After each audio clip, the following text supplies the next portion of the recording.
hektar lahan gambut di Desa Lubuk Kepayang, Kabupaten Sarolangun kembali terbakar. Dampak musim kemarau, debit sungai Batanghari di Kota Jambi menurun. Pekerjaan jalan tol Betung menuju Tempino ditargetkan akan rampung hingga akhir Agustus ini.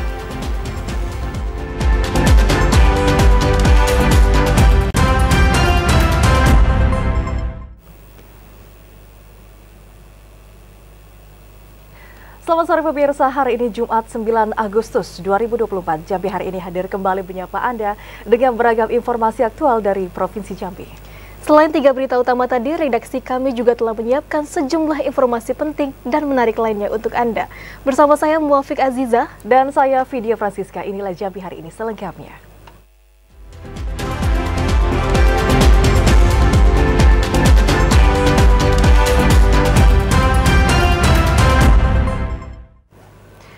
Saudara, terkait dengan karhutla, 3 hektar lahan gambut di Desa Lubuk Kepayang, Kecamatan Air Hitam saat ini kembali terbakar. Proses pemadaman dilakukan oleh tim gabungan Satgas Karhutla bersama dengan masyarakat dan juga perusahaan. Dan juga BPBD Sarolangun memastikan bahwa hari ini api sudah berhasil untuk dipadamkan. Lokasi kebakaran lahan gambut di Desa Lubuk Kepayang, Kecamatan Air Hitam berada tidak jauh dari lokasi kebakaran pertama dan lokasi kebakaran kedua yang terjadi beberapa waktu lalu. Kepala Bidang Kedaruratan dan Logistik BPBD Sarolangun, Yen Aswadi mengatakan, untuk ketiga kalinya lahan gambut di Desa Lubuk Kepayang Air Hitam terbakar. Titik api muncul sejak hari Selasa kemarin, petugas gabungan dibantu pihak perusahaan dan masyarakat sekitar berupaya melakukan pemadaman. Namun proses pemadaman terhambat akibat arah angin yang sering berubah. Selain itu, kontur tanah gambut membuat api kembali muncul sehingga angin bertiup kencang. Sehingga petugas kesulitan melakukan pemadaman di lapangan. Namun memasuki hari kedua, upaya pemadaman membuahkan hasil. Hari ketiga di Kamis sore kemarin, petugas sudah berhasil melakukan pemadaman dan hari ini dilakukan proses pendinginan. Yen Aswadi menjelaskan lahan gambut yang terbakar ini merupakan area semak belukar dan kebun sawit yang tidak terurus. Laporan dari Kades setelah dikirim ke rekan Puskesmas. Dari Puskesmas hari itu juga sore kami turun ke lapangan, langsung usahakan melaksanakan pemadaman maksimal karena takutnya di situ kan lahan gambut. BPBD Sarolangun memastikan akan meningkatkan patroli terpadu ke wilayah Desa Lubuk Kepayang, Kecamatan Air Hitam untuk mengantisipasi kembalinya titik panas di lahan gambut. Edi Kusnadi, TVRI Jambi melaporkan. Jambi terus meluas hingga 85 hektar. Karhutla tidak terjadi pada lahan semak belukar saja, namun juga merambah di lahan perkebunan kelapa sawit. Kebakaran hutan dan lahan terus meluas di Kabupaten Muaro Jambi. 1 pekan terakhir tercatat ada 8 hektar lahan perkebunan kelapa sawit dan semak belukar hangus terbakar.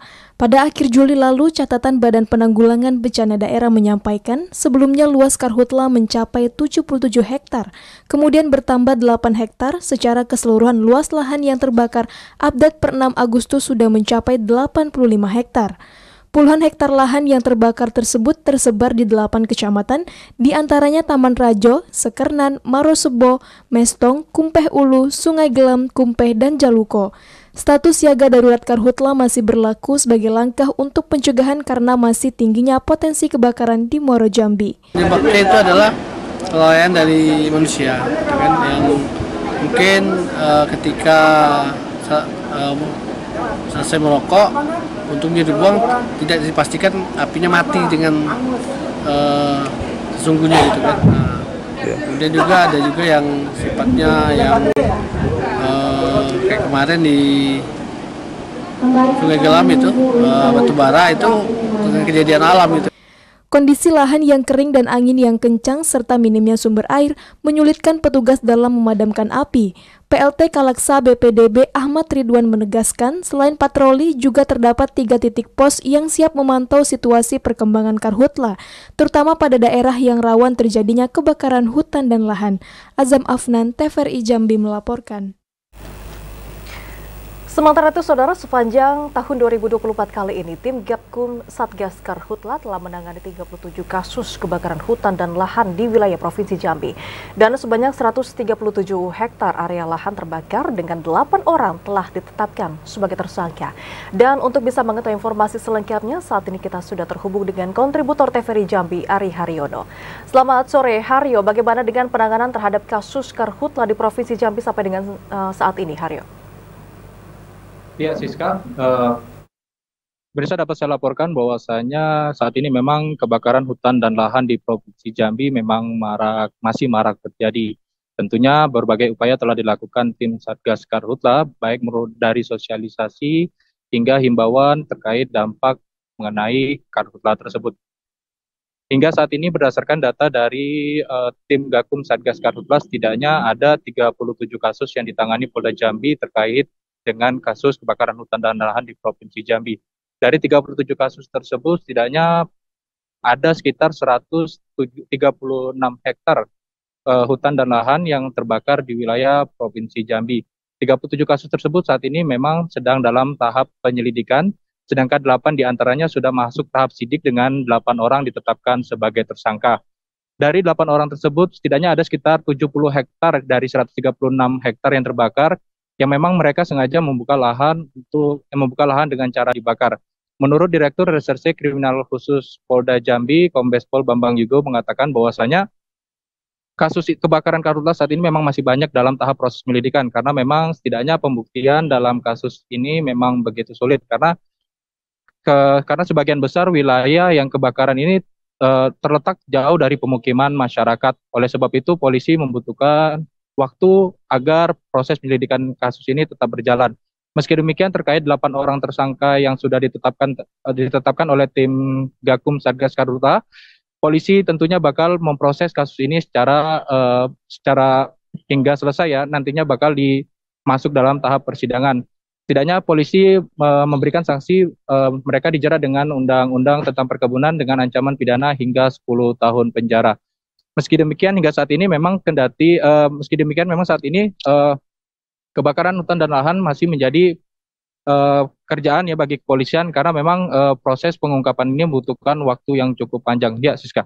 Baik, Haryo, selain perorangan, apakah sejauh ini ada tersangka dari pihak korporasi atau perusahaan begitu?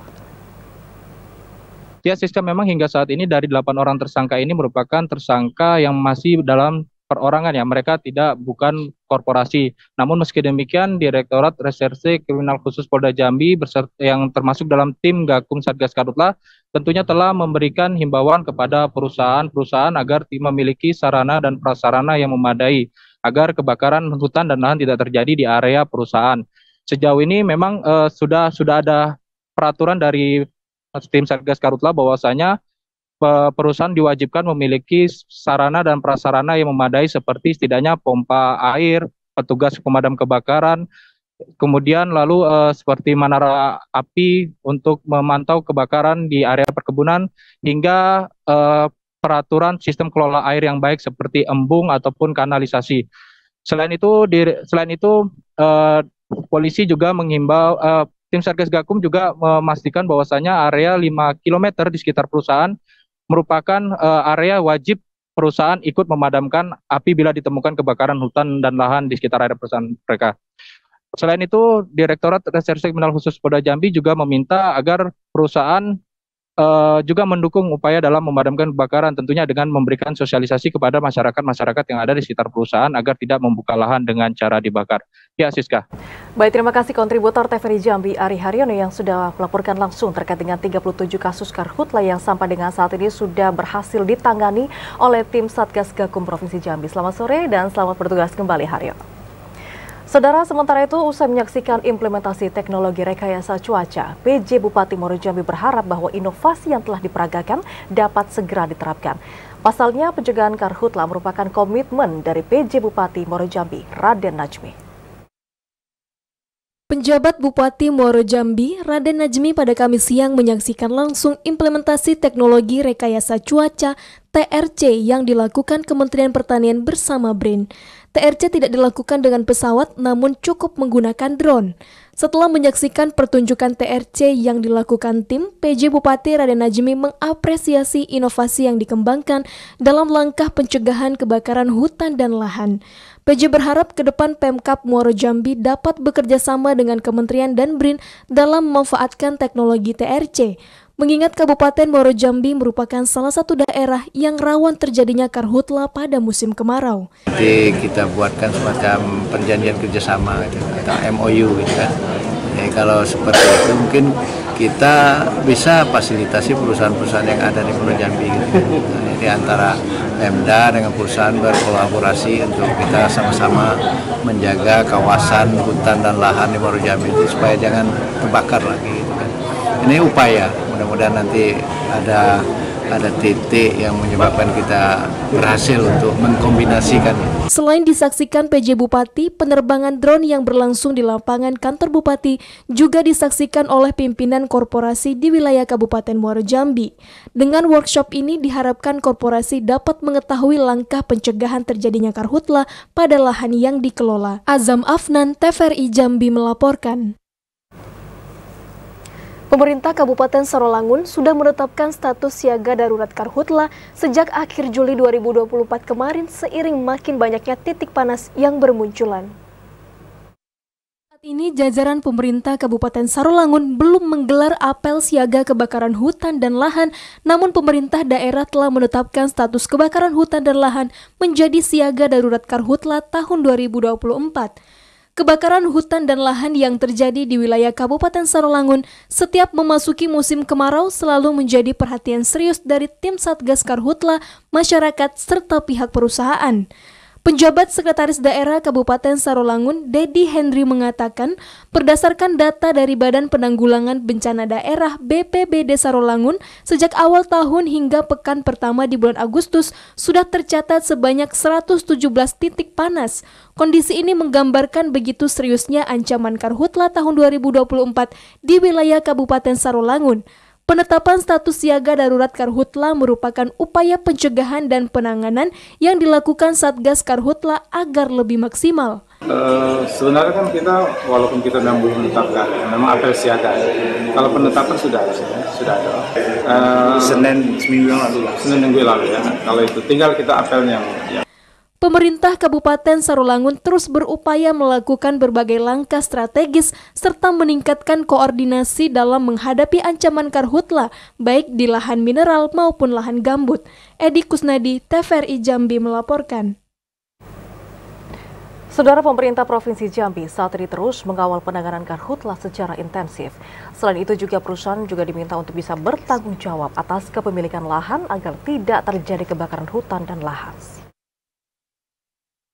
Sekretaris Daerah Provinsi Jambi menekankan pada setiap perusahaan di Provinsi Jambi untuk mewaspadai kebakaran hutan dan lahan. Mereka harus mencegah dan bertanggung jawab atas kepemilikan lahan agar tidak terbakar. Pencegahan kebakaran hutan dan lahan tidak bisa dilakukan pemerintah sendiri, tetapi juga harus melibatkan unsur terkait termasuk perusahaan di Provinsi Jambi. Agar dampak kebakaran hutan dan lahan tahun ini tidak seperti tahun 2015 silam yang tidak hanya mengganggu kesehatan namun sejumlah aktivitas lainnya. Kita punya pembelajaran yang tidak baik 2015, 2019, mudah-mudahan 2024 terkawal, tidak lagi terjadi seperti kebakaran besar di 2015 dan 2019. Tidak bisa penanganan karhutla dilakukan oleh pemerintah saja, oleh Forkompimda saja, tetapi ini harus kerja bersama, termasuk masyarakat dan juga pihak-pihak perusahaan. Berdasarkan data yang diperoleh dari BPBD Provinsi Jambi, luasan lahan yang terbakar saat ini mencapai 200 hektar. Terluas ada di Kabupaten Muaro Jambi dan Kabupaten Sarolangun. Joko, TVRI Jambi melaporkan. Sementara itu, Saudara, Polres Tanjung Jabung Barat akan menindak tegas pelaku yang dengan sengaja melakukan pembakaran hutan dan lahan. Tindakan tegas ini untuk memberikan efek jera mengingat masih ada saja pelaku pembakaran. Kapolres Tanjung Jabung Barat AKBP Agung Basuki mengatakan tindakan pembakaran hutan dan lahan merupakan ancaman serius bagi lingkungan dan masyarakat. Selain dapat mengganggu kesehatan, juga berdampak pada ekonomi masyarakat. Polres tidak akan mentolerir dan akan terus memantau aktivitas masyarakat maupun perusahaan, khususnya dalam pembukaan lahan perkebunan. Bagi pelaku karhutla nantinya akan diberikan langkah hukum tidak memandang siapapun itu. Masyarakat diminta harus tetap waspada dan segera memberi laporan jika ada aktivitas mencurigakan terkait pembakaran hutan dan lahan. Dengan adanya kerjasama ini tentunya akan mengurangi resiko karhutla. Kita sangkakan yaitu pasal tentang setiap orang dilarang melakukan pembukaan lahan dengan cara membakar atau barang siapa karena kesalahannya atau kealpaannya menyebabkan kebakaran, ledakan atau banjir. Sebagaimana dimaksud dalam pasal 22 angka 24 ayat 1 huruf H Undang-Undang Nomor 6 Tahun 2023. Kebakaran hutan dan lahan tidak hanya merusak lingkungan, namun dapat mengganggu kesehatan masyarakat serta mengakibatkan kerugian ekonomi yang sangat besar. Didi Haryadi, TVRI Jambi melaporkan. Suplai air bersih di PDAM Tirta Kayangan Kota Sungai Penuh mengalami penurunan. Informasi selengkapnya saudara kami hadirkan usai jeda sesaat lagi.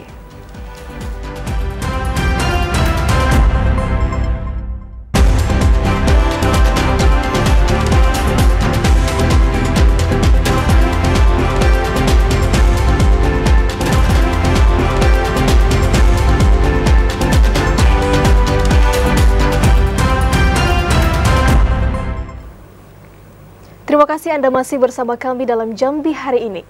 Saudara, dampak musim kemarau, debit Sungai Batanghari di Kota Jambi mengalami penyusutan. Saat ini ketinggian debit sungai hanya 8,25 meter dari permukaan sungai. Debit Sungai Batanghari terus mengalami penyusutan yang kini menjadi 8,25 meter dari permukaan air sungai. Kondisi ini telah terjadi sejak 1 bulan terakhir yang susut secara berangsur disebabkan musim kemarau. Berdasarkan dari alat pantau di Stasiun Pompa Asam Kota Jambi, kondisi ini berada di bawah normal. Hal itu juga akan berdampak keringnya anak sungai yang berada di Kota Jambi. Petugas jaga pintu air Stasiun Pompa Asam Kota Jambi, Rizal Sani mengatakan, rata-rata normal ketinggian air di stasiun pompa mencapai 14-15 meter dari permukaan air laut. Sungai Batanghari mengalami penurunan untuk pantau tinggi muka air di stasiun Asam sendiri. Kita bisa memantau di situ 8,2 sekian di atas permukaan laut. Diperkirakan kondisi ini akan terus surut dalam beberapa hari ke depan, apalagi jika tidak turun hujan pada bulan Agustus ini. Joko, TVRI Jambi melaporkan. Saudara, kemarau yang terjadi di Kota Sungai Penuh menyebabkan debit muka air menjadi menurun sehingga menyebabkan suplai air bersih di PDAM Tirta Kayangan Kota Sungai Penuh berkurang. Dampak kemarau yang terjadi di Kota Sungai Penuh turut mempengaruhi sumber bahan baku air bersih di PDAM Tirta Kayangan Kota Sungai Penuh. Hal itu disebabkan sejumlah sungai yang ada di Kota Sungai Penuh yang menjadi penyuplai bahan baku air bersih mengalami penurunan debit air. Kepala Bagian Air Minum Perumda Tirta Kayangan Kota Sungai Penuh, Kurniawan Fuadi mengatakan, meski terjadi penurunan debit air, namun pasokan bahan baku air bersih ke instalasi pengolahan air minum milik Perumda Tirta Kayangan Kota Sungai Penuh masih berjalan normal, namun musim kemarau yang terjadi dalam jangka waktu cukup lama menyebabkan pasokan bahan baku air bersih menjadi berkurang.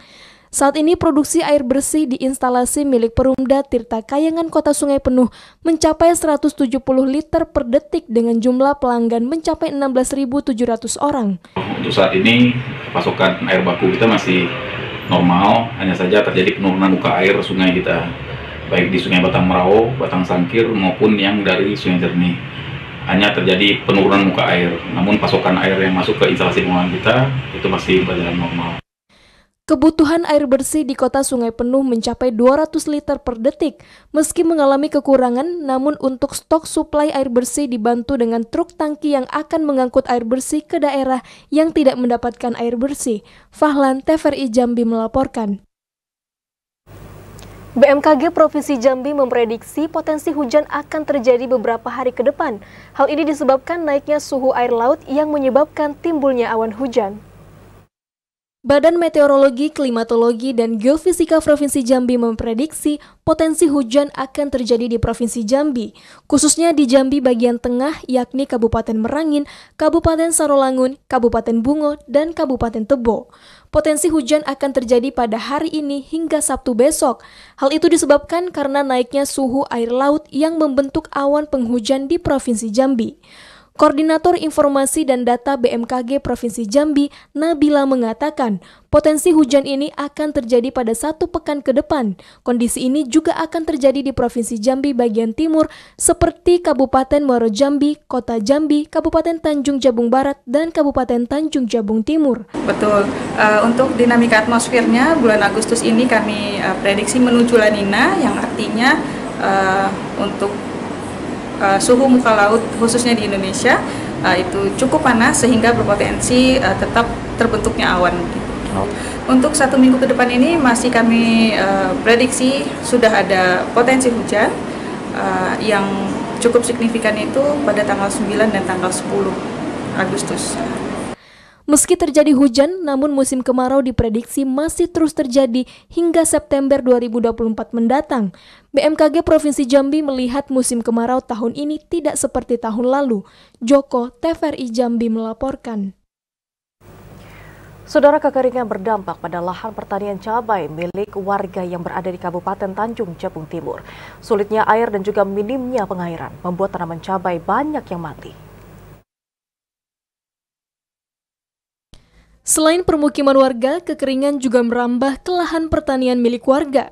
Cuaca terik cukup panas yang sudah terjadi hampir 1 bulan terakhir membuat para petani di Desa Kota Baru, Kecamatan Geragai, Kabupaten Tanjung Jabung Timur, baik petani sawah maupun cabai merah terancam gagal panen karena saat ini mulai kesulitan sumber air untuk melakukan penyiraman lahan pertanian. Salah seorang petani, Jumikan, mengatakan kondisi ini menyebabkan tanaman palawija, khususnya tanaman cabai yang telah ditanam selama 3,5 bulan di lahan seluas 1 hektar ini, mulai layu dan mengalami kekeringan karena kekurangan pasokan air. Biasanya para petani menggunakan mesin air untuk menyiram tanaman cabai.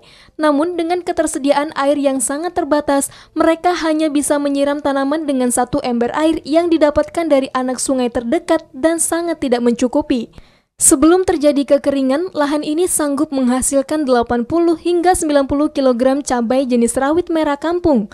Panen tersebut telah dilakukan selama 3 kali, keringnya lahan membuat produksi menurun selama ini. Penghasilan dalam sekali panen Jumika dan petani lainnya bisa memperoleh keuntungan bersih sekitar 1 hingga 2 juta rupiah. Gagal itu sebabnya diolehkan karena apa tuh? Musim kemarau. Musim kemarau. Untuk hama yang lain apa aja? Ya kadang itulah hama patek itu, cuman yang dikeluhkan. Kalau lain-lainnya itu enggak. Lainnya itu enggak ya. Saat ini petani hanya bisa pasrah dan membiarkan tanaman cabainya mati. Selanjutnya akan ditanam cabai kembali saat hujan mulai turun. Kliva Patria, TVRI Jambi melaporkan. Saudara, realisasi pekerjaan jalan tol Betung Tempino sudah mendekati 100%. Ditargetkan pekerjaan tersebut akan rampung hingga akhir Agustus nanti. Sejauh ini pekerjaan jalan tol Trans Sumatera Betung Tempino sudah menunjukkan progres positif. Saat ini realisasi pembangunan jalan tol sudah mendekati 100%, yakni di angka 93% lebih. Diperkirakan jalan tol khusus di sesi 3 Jambi akan rampung pada akhir Agustus mendatang. Saat ini pekerjaan yang dilakukan tinggal finishing baik dari penanganan tanah lunak maupun gerbang tol. Kepala Balai Pelaksana Jalan Nasional Provinsi Jambi, Ibnu Kurniawan mengatakan kini tinggal pembuatan marka jalan, penanaman pohon di area jalan tol, tiang listrik termasuk geoform dan lainnya. Diharapkan tidak ada kendala dalam proses finishing sehingga jalan tol bisa segera dilakukan uji coba dan diresmikan oleh Presiden Republik Indonesia Joko Widodo dalam waktu dekat. Joko, TVRI Jambi melaporkan. 3 kurir sabu di Kabupaten Tanjung Jabung Timur berhasil diringkus polisi. Informasi selengkapnya saudara kami hadirkan usai jeda sesaat lagi.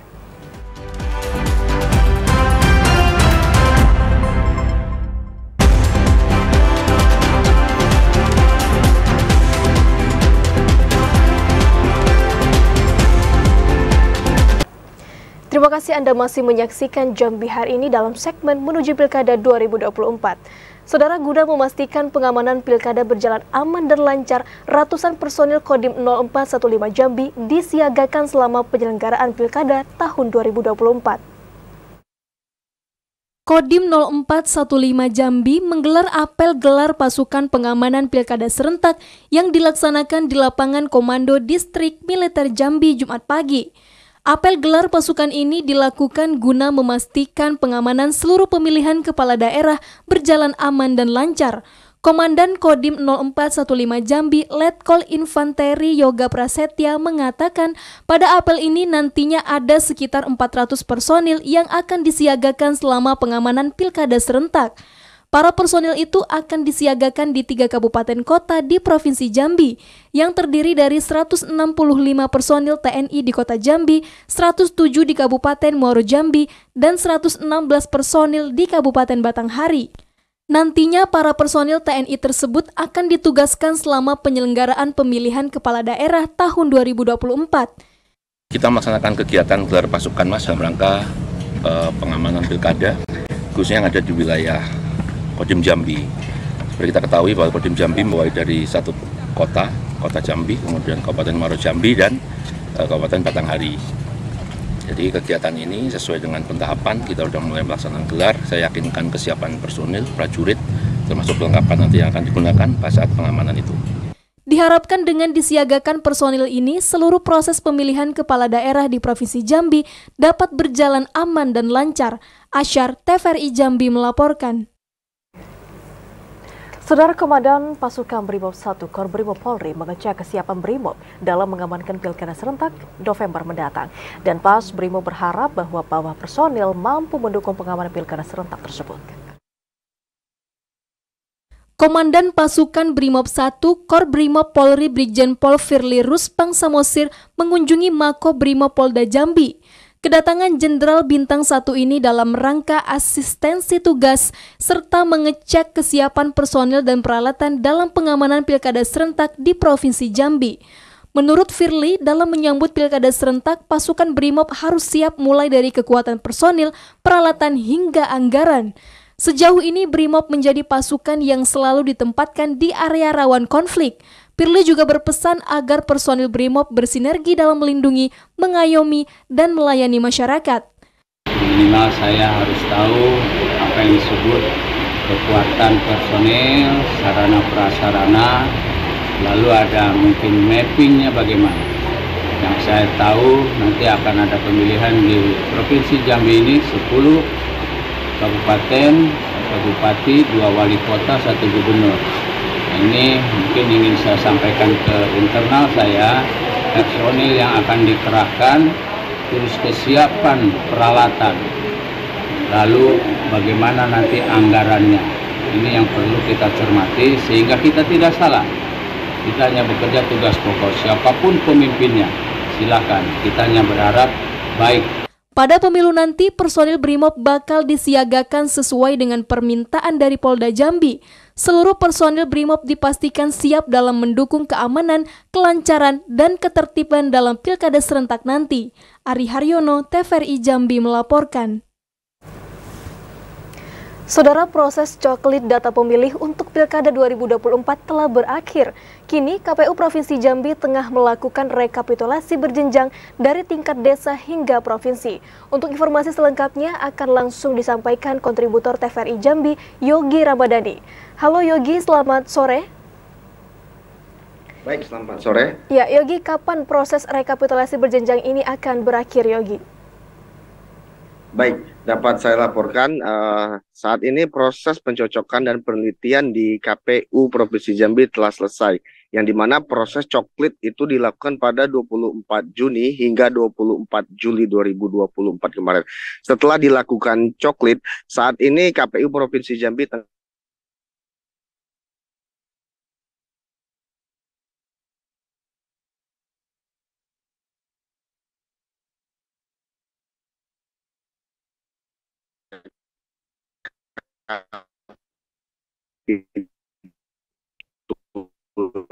secara berjenjang dan kemudian dilanjut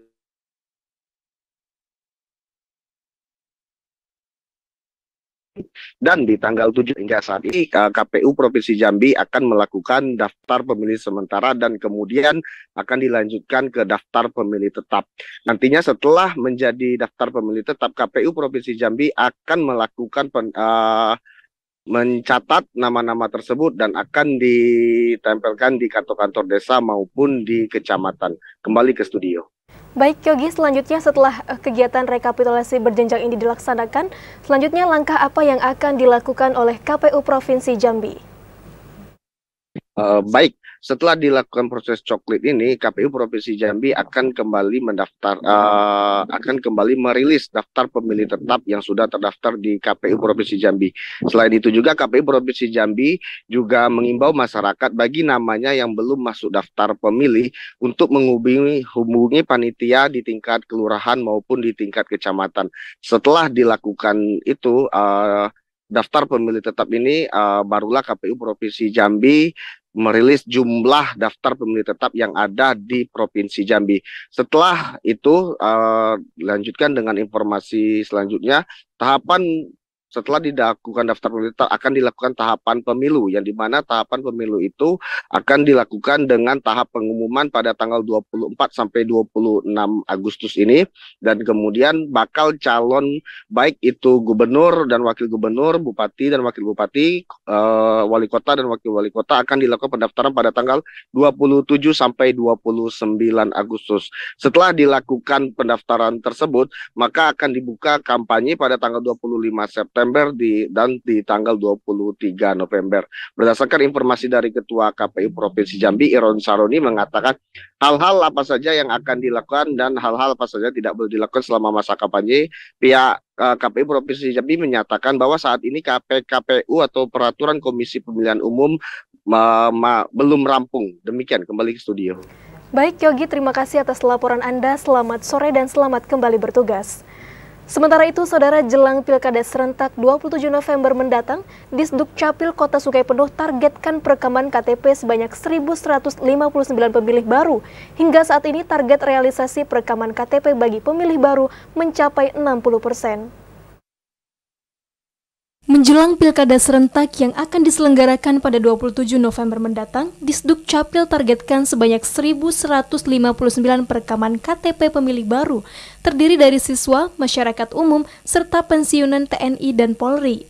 Sekretaris Dinas Kependudukan dan Catatan Sipil Kota Sungai Penuh, Asnadi Anas, mengatakan hingga saat ini target realisasi perekaman pemilih pemula mencapai 60% yang tersebar di 8 kecamatan Kota Sungai Penuh. Tahun ini kita ada target, kita koordinasi dengan KPU, itu untuk mata pilih kita yang harus kita rekam pada tahun ini menjelang pemilu itu ada 1.159 orang. Dan itu tergabung dalam ini ada pemilih pemula, ada masyarakat umum dan juga ada mahasiswa. Nah, ini harus kita kejar nanti sampai ke menjelang pemilu. Asnadi juga mengimbau kepada seluruh masyarakat Kota Sungai Penuh yang belum melakukan perekaman KTP agar segera melakukan perekaman KTP di Disduk Capil Kota Sungai Penuh. Fahlan, TVRI Jambi melaporkan. Kita ke sorotan lainnya, saudara. 3 kurir sabu di Kabupaten Tanjung Jabung Timur telah berhasil diringkus oleh pihak kepolisian. Ketiganya merupakan jaringan di Kota Jambi yang saat ini tengah diburu. Upaya pemberantasan peredaran dan penyalahgunaan narkoba terus digalakkan oleh jajaran Polres Tanjung Jabung Timur. Berkat kejelian dan upaya maksimal yang dilakukan oleh jajaran Satres Narkoba Polres Tanjung Jabung Timur, dalam kurun waktu 2 hari, 3 orang kurir narkoba yang berasal dari 2 kecamatan berbeda berhasil diringkus. Kapolres Tanjung Jabung Timur AKBP Heri Supriawan mengatakan penangkapan pertama dilakukan pada tanggal 5 Agustus 2024 dengan 1 orang tersangka di Kelurahan Sabak Ulu, Kecamatan Muara Sabak Timur, berinisial WSR 21 tahun yang berstatus karyawan swasta. Di hari esoknya, 2 orang lainnya diamankan di Kecamatan Nipah Panjang, masing-masing berinisial J 49 tahun yang keseharian berprofesi sebagai petani dan D 26 tahun yang belum memiliki pekerjaan tetap. Dari 2 lokasi penangkapan ini, anggota berhasil mengamankan narkoba jenis sabu dengan total 102,41 gram. Hasil pemeriksaan terhadap ketiganya diketahui mereka merupakan kurir dari jaringan Kota Jambi. Sedangkan dari pengungkapan 2 kasus di 2 kecamatan berbeda ini bukan dari jaringan yang sama. Dengan demikian, kerugian negara yang berhasil diselamatkan dalam kasus ini sekitar 133 juta rupiah dan berhasil menyelamatkan 512 jiwa. Dari kedua TKP tersebut, saat ini sedang kami lakukan pengembangan. Ini merupakan dua-duanya dari jaringan Jambi, namun dari 2 TKP ini berdiri sendiri, artinya tidak ada kait-mengkait. Jadi berdiri sendiri, masih sedang kami lakukan pengembangan.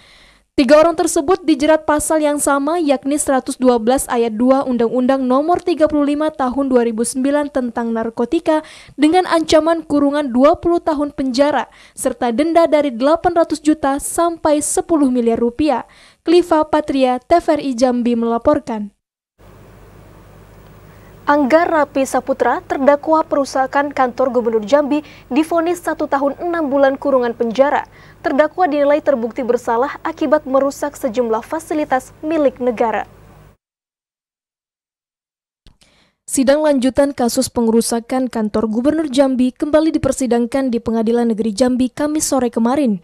Sidang lanjutan beragendakan mendengarkan pembacaan vonis oleh Majelis Hukum Umum untuk terdakwa Angga Rapi Saputra. Dari pembacaan vonis, terdakwa dijatuhi hukuman 1 tahun 6 bulan kurungan penjara. Terdakwa dinilai majelis hakim terbukti bersalah dengan turut serta merusak sejumlah fasilitas milik negara saat aksi unjuk rasa aktivitas batubara di depan kantor Gubernur Jambi beberapa bulan lalu. Humas Pengadilan Negeri Jambi, Suwarjo, mengatakan dari vonis tersebut terdakwa dijatuhi hukuman 1 tahun 6 bulan penjara atau lebih ringan dari tuntutan jaksa penuntut umum yang menjatuhkan hukuman 2 tahun kurungan penjara.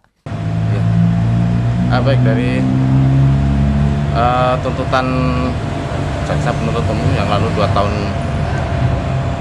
tahun ya, tadi majelis sudah putuskan saat tadi 1 tahun 6 bulan. Sebelumnya, puluhan sopir batubara menggelar aksi unjuk rasa di depan kantor gubernur beberapa bulan lalu. Namun aksi tersebut berujung anarkis hingga mengakibatkan sejumlah fasilitas kantor gubernur rusak. Asyar, TVRI Jambi melaporkan. Bupati Batanghari meluncurkan peralatan radiologi CT scan 128 slice di RSUD Hamba Muara Bulian. Informasi selengkapnya saudara kami hadirkan usai jeda sesaat lagi.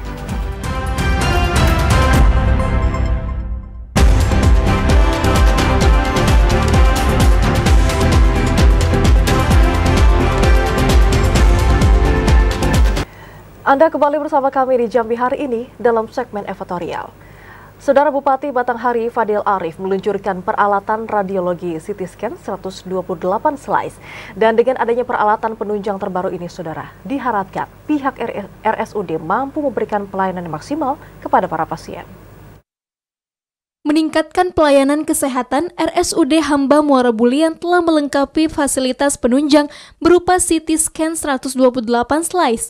Peralatan radiologi terbaru ini pun secara langsung dilaunching oleh Bupati Batanghari Muhammad Fadil Arif. Dengan adanya alat kesehatan terbaru tersebut merupakan langkah yang dilakukan pemerintah Kabupaten Batanghari untuk berbenah dalam memberikan pelayanan prima kepada masyarakat yang ingin berobat tanpa harus melalui proses rujukan ke rumah sakit yang ada di Kota Jambi. Pada kesempatan itu, Bupati Batanghari Muhammad Fadil Arif menyampaikan jika keberadaan alat radiologi ini bisa mempercepat kerja tim medis rumah sakit guna mendiagnosa lebih detail sakit yang diderita setiap pasien. Selain itu, dengan keberadaan fasilitas CT scan tersebut merupakan salah satu tujuan pemerintah dalam mencapai kemajuan rumah sakit daerah. Kegiatan launching pemakaian CT scan di Rumah Sakit Hamba Bulian. Alat ini kita harapkan bisa memanfaatkan dengan baik sehingga nanti dokternya lebih tepat mendiagnosa apa yang dialami oleh pasien. Kita tahu sesuai perkembangan zaman, peralatan kesehatan harus selalu diupdate dan dilengkapi. Mudah-mudahan dengan kehadiran ini nanti hal-hal yang perlu keputusan cepat dari apa yang mesti dokter lakukan dapat ditindaklanjuti dengan bantuan dari diagnosa CT scan. Selain mempercepat kemajuan teknologi di rumah sakit, pemerintah juga akan fokus meningkatkan sumber daya manusia tenaga kesehatan sehingga dengan adanya peralatan medis yang canggih ini bisa dipahami penggunaannya dengan baik oleh para medis di RSUD Hamba Muara Bulian. Ade Juniawan, TVRI Jambi melaporkan. Saudara PJ Bupati Kerinci Asraf membuka turnamen bulu tangkis antar OPD di lingkup pemerintah Kabupaten Kerinci. Peserta turnamen diharapkan dapat menjunjung tinggi sportivitas serta bermain dengan riang dan gembira. Memeriahkan hari ulang tahun kemerdekaan Republik Indonesia yang ke-79, pemerintah Kabupaten Kerinci menggelar turnamen bulu tangkis antar organisasi perangkat daerah atau OPD untuk memperebutkan Piala Bergilir Bupati Cup 1. Turnamen ini dibuka secara resmi oleh PJ Bupati Kerinci Asraf bertempat di Gedung Serbaguna Bulu Tangkis Desa Dusun Baru, Kecamatan Siulak. PJ Bupati Kerinci Asraf mengatakan kegiatan ini merupakan wujud rasa cinta kepada Negara Kesatuan Republik Indonesia. Kegunaannya yang pertama adalah untuk meningkatkan rasa nasionalisme kita, kemudian untuk kita riang-beriang bergembira menyambut hari proklamasi kemerdekaan yang kita laksanakan untuk tahun 2024. Kepada peserta seluruhnya kami mengucapkan selamat, jaga sportivitas, ya. Kita sportif melaksanakan permainan ini pada pandai gara-gara ya. Pemain-pemain tangguh kalau di kelas. Peserta turnamen diharapkan dapat menjunjung tinggi sportivitas serta bermain dengan riang dan gembira. Ilwan, TVRI Jambi melaporkan.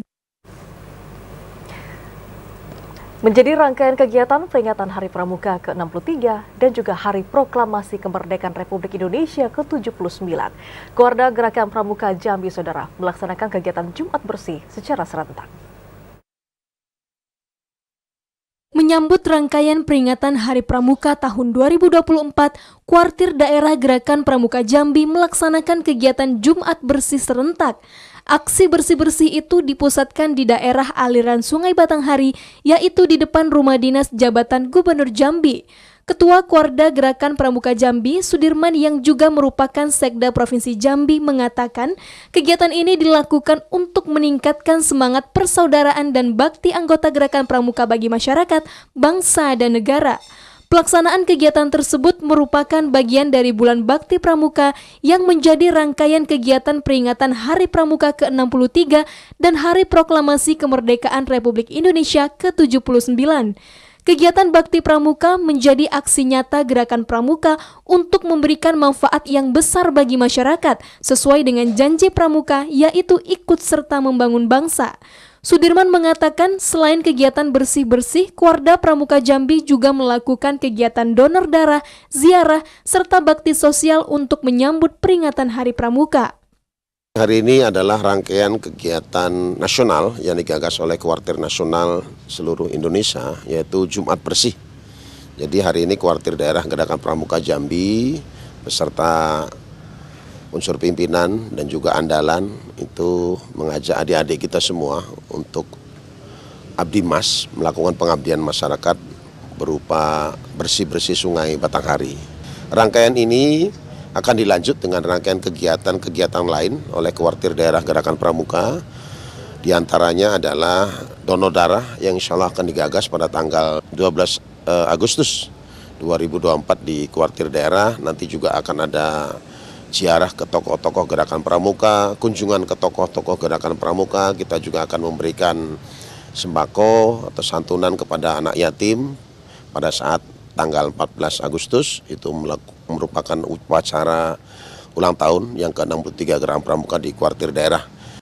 Anggota Kuarda Gerakan Pramuka Jambi, Rido Pratama, menjelaskan kegiatan Jumat Bersih aliran Sungai Batanghari total diikuti 200 orang peserta, baik dari anggota Pramuka maupun instansi lain yang ikut berpartisipasi.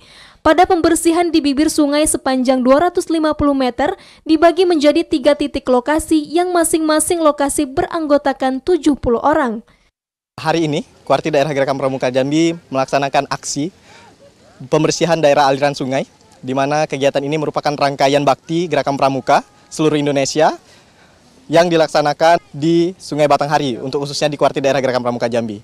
Kegiatan ini diikuti kurang lebih 200 peserta dari gugus depan yang berada di gugus depan Pangkalan Penegak dan Pandega yang ada di Pangkalan Kuarti Daerah Gerakan Pramuka Jambi. Di Sungai Batanghari ini kita memiliki 3 titik, di mana sepanjang 250 meter, dan akhirnya dibagi menjadi 3 kelompok, dan masing-masing kelompok kurang lebih 70 orang. Kegiatan bersih-bersih daerah aliran Sungai Batanghari diharapkan mampu menjadi contoh baik bagi masyarakat untuk mendukung upaya pemerintah dalam menjaga kelestarian Sungai Batanghari. Randy Arta, Lebri, TVRI Jambi melaporkan. Dan informasi tadi saudara sekaligus menutup perjumpaan kita di Jambi hari ini. Terima kasih atas perhatian dan juga kebersamaan Anda. Akhirnya saya Vidya Francisca. Dan saya Muafiq Aziza bersama kerabat kerja yang bertugas pamit undur diri. Wassalamualaikum warahmatullahi wabarakatuh dan sampai jumpa.